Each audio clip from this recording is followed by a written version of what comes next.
ಎಲ್ಲರಿಗೂ ನಮಸ್ಕಾರಗಳು. ನಾನು ಎಚ್.ಎಂ. ಭೈರೆಡ್ಡಿ, ಶಿಕ್ಷಕ. ಇಂದಿನ ವಿಷಯ ಕೃತಜ್ಞತೆ.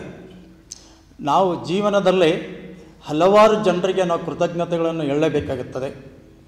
ಯಾಕಂದರೆ ಈ ಶರೀರಕ್ಕೆ ಸುಮಾರು ಜನ ನಮಗೆ ಹೆಲ್ಪ್ ಮಾಡಿರ್ತಾರೆ. ಮೊದಲನೇದಾಗಿ ಅಂತಂದರೆ ಫಸ್ಟ್ ನಾವು ಕೃತಜ್ಞತೆ ಹೇಳಬೇಕಾದದ್ದು ಅಂತಂದರೆ ಈಗ ನನಗೆ ಜನ್ಮ ಕೊಟ್ಟಂಥ ನನ್ನ ತಂದೆ ತಾಯಿ. ಯಾಕಂದರೆ ಅವರು ಜನ್ಮ ಕೊಟ್ಟಲ್ಲೇ ನಾವು ಈಗ ಭೂಮಿಗೆ ಬಂದಿದ್ದೇವೆ. ಅವರಿಗೆ ನಾವು ಕೃತಜ್ಞತೆ ಹೇಳಲೇಬೇಕು. ಆ ನಂತರ ನಮಗೆ ಅಕ್ಷರಗಳನ್ನು ಕಲಿಸಿದಂಥ ಶಿಕ್ಷಕರು, ಅವರು ಮೇನ್ ಶಿಕ್ಷಕರು. ಆ ನಂತರ ನಮ್ಮ ದೇಶವನ್ನು ಕಾಯುತ್ತಿರುವಂಥ ಯೋಧರು, ಆ ನಂತರ ನಮಗೆ ಅನ್ನ ಕೊಡುವಂಥ ರೈತರು. ಇವರು ಆದ ನಂತರ ನಮಗೆ ಅನೇಕ ರೀತಿಯ ನಮಗೆ ಕೃತಜ್ಞತೆಯನ್ನು ಸಲ್ಲಿಸಬೇಕಾಗುತ್ತೆ. ನಮಗೆ ಹಲವಾರು ಜನರು ಮಾರ್ಗದರ್ಶನ ಮಾಡ್ತಾರೆ. ಅವರೊಬ್ಬರು ಸ್ನೇಹಿತರಿರ್ಬೋದು, ಅಕ್ಕ ತಂಗಿಯರಿರ್ಬೋದು, ಅಣ್ಣ ತಮ್ಮಂದಿರಿರ್ಬೋದು.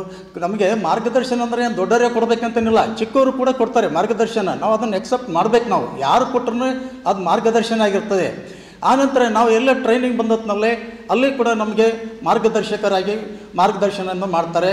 ಈ ಒಂದು ನಾವು ಕ್ಯಾಂಪಿನಲ್ಲಿ ನಮಗೆ JP ಸರ್ ಅವರು ಮಾರ್ಗದರ್ಶನ ಮಾಡ್ತಾ ಇದ್ದಾರೆ ಪಬ್ಲಿಕ್ ಸ್ಪೀಕಿಂಗ್ ಬಗ್ಗೆ. ನಾವು ಅವರಿಗೂ ಕೂಡ ಕೃತಜ್ಞತೆಗಳನ್ನು ಹೇಳಬೇಕಾಗುತ್ತೆ. ಈ ಕೃತಜ್ಞತೆಗಳನ್ನು ನಾವಷ್ಟೇ ಹೇಳೋದಲ್ಲೇ ಈ ಸಮಾಜಕ್ಕಾಗಿ, ಈ ಸಮಾಜದಲ್ಲಿ ಕೆಲವು ಜನರು ಏನು ಮಾಡ್ತಿರ್ತಾರೆ ಅಂತಂದರೆ ಸಾಧನೆ ಮಾಡಿರ್ತಾರೆ. ಆ ಸಾಧಕರನ್ನು ಗುರುತಿಸಿಕೊಂಡು ಕೆಲವೊಬ್ಬರು ಏನು ಮಾಡ್ತಾರೆ ಅಂತಂದರೆ ಆ ಸಾಧಕರನ್ನು ಗುರುತಿಸಿಕೊಂಡು ಅವರಿಗೆ ಕೃತಜ್ಞತೆಗಳನ್ನು ಹೇಳ್ತಾರೆ. ಅಂದರೆ ಅವರು ಯಾವುದೋ ಒಂದು ಸಾಧನೆ ಮಾಡಿರ್ತಾರೆ, ಆ ಸಾಧಕರನ್ನು ಗುರುತಿಸಿಕೊಂಡು ಅವರಿಗೆ ಒಂದು ಅವಾರ್ಡನ್ನು ಕೊಡ್ತಾರೆ. ಅಂಥ ಒಂದು ಕಾರ್ಯಕ್ರಮವನ್ನು ನಮ್ಮ JP ಸರ್ ಅವರು ಮುಂದಿನ ಗುರುವಾರ ದಿನ ಆ ಕೃತಜ್ಞತೆ ಕಾರ್ಯಕ್ರಮ ಮಾಡ್ತಿದ್ದಾರೆ. ಅವರಿಗೂ ನಾನು ಕೃತಜ್ಞತೆಗಳನ್ನು ಸಲ್ಲಿಸ್ತೀನಿ.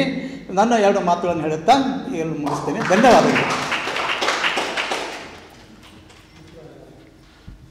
ಎಲ್ರಿಗೂ ನಮಸ್ಕಾರ. ನನ್ನ ಹೆಸರು ಸುಮನ್ ಅಂತ. ಈ 3 ದಿನಗಳ ಕಾರ್ಯಕ್ರಮಕ್ಕೆ ನಾವು ಬಂದಿದ್ದೀವಿ. ಇದರಲ್ಲಿ ನಾನು ಕಲ್ತಿದ್ದೇನು ಅಂದರೆ ಸಾಕಷ್ಟು ವಿಷಯಗಳನ್ನ ಕಲ್ತ್ಕೊಂಡಿದ್ದೀನಿ.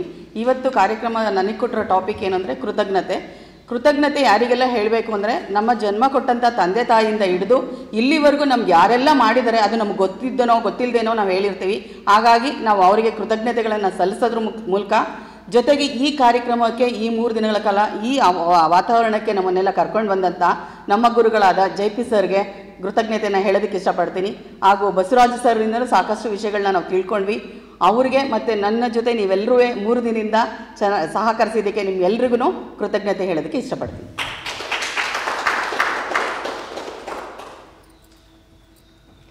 ಎಲ್ಲರಿಗೂ ನಮಸ್ಕಾರ. ನಾನು NS ಮಾಲತಿ. ಈ ದಿನ ನಾನು ಕೃತಜ್ಞತೆಯ ಬಗ್ಗೆ ಮಾತಾಡ್ತಾ ಇದ್ದೇನೆ. ಕೃತಜ್ಞತೆಯನ್ನು ಯಾಕೆ ಹೇಳಬೇಕು ಅಂದರೆ, ನಾವು ಯಾವುದಾದ್ರೂ ಒಂದು ಅನುಕೂಲವನ್ನು, ಒಂದು ಸೌಲಭ್ಯವನ್ನು, ಒಂದು ಸಹಾಯವನ್ನು ಪಡೆದಾಗ ನಾವು ಅವರಿಗೆ ವಿಧೇಯತೆಯನ್ನು ತೋರಿಸುವಂಥದ್ದು. ನಾವು ನಮ್ಮ ತಂದೆ ತಾಯಿಗಳಿಗೆ, ಪ್ರಕೃತಿ ಮಾತೆಗೆ, ಭಗವಂತನಿಗೆ ಕೃತಜ್ಞತೆಯನ್ನು ಸಲ್ಲಿಸುವುದು. ಮತ್ತು ಈ ಒಂದು ವಾತಾವರಣಕ್ಕೆ ಕರ್ಕೊಂಬಂದು ಈ ಒಂದು ಕ್ಯಾಂಪಲ್ಲಿ ಅಟೆಂಡ್ ಮಾಡುವಂಥ ಸದಾವಕಾಶವನ್ನು ಕಲ್ಪಿಸೋದಕ್ಕಾಗಿ ನಮ್ಮ ಪತಿಯವರಿಗೂ ನಾನು ಧನ್ಯವಾದಗಳನ್ನು ಅರ್ಪಿಸ್ತೇನೆ. ಮತ್ತು ಇಂಥ ಒಂದು ಕ್ಯಾಂಪಲ್ಲಿ ಭಾಗವಹಿಸಿದ್ದಕ್ಕಾಗಿ ನಾನು JP ಸರ್ ಅವರಿಗೆ ಹೃತ್ಪೂರ್ವಕವಾದಂಥ ಕೃತಜ್ಞತೆಯನ್ನು ಅರ್ಪಿಸ್ತೇನೆ. ಯಾಕೆಂದರೆ ಬಹಳಷ್ಟು ಒಂದು ಸಂಪನ್ಮೂಲ ವ್ಯಕ್ತಿಗಳನ್ನು ಕರ್ಕೊಂಬಂದು ಅವರಿಂದ ಇರುವಂಥ ಒಂದು ಮಾರ್ಗದರ್ಶನವನ್ನು ಕೊಡಿಸಿದ್ರು. ತಾವು ಬಹಳಷ್ಟು ಮಾರ್ಗದರ್ಶನವನ್ನು ನಮ್ಮ ಭಾಷಣ ಕೌಶಲ್ಯವನ್ನು ಹೆಚ್ಚಿಸ್ಕೊಳ್ಳೋಕ್ಕೆ ಕೊಟ್ಟರು. ನಮ್ಮ ವೃತ್ತಿ ಬದುಕಲ್ಲಿ ಇನ್ನಷ್ಟು ನಾವು ತೊಡಗಿಸ್ಕೊಳ್ಳೋದಕ್ಕೆ ಅನುಕೂಲವನ್ನು ಮಾಡಿಕೊಟ್ರು. ನಮ್ಮಲ್ಲಿ ಕಲಿಕೆ ಕಿಚ್ಚನ್ನು ಹಚ್ಚಿದ್ರು. ಅವರಿಗೆ ಹೃತ್ಪೂರ್ವಕವಾದ ಧನ್ಯವಾದಗಳನ್ನು ಅರ್ಪಿಸ್ತೇನೆ. ಅವಕಾಶಕ್ಕಾಗಿ ಧನ್ಯವಾದಗಳು.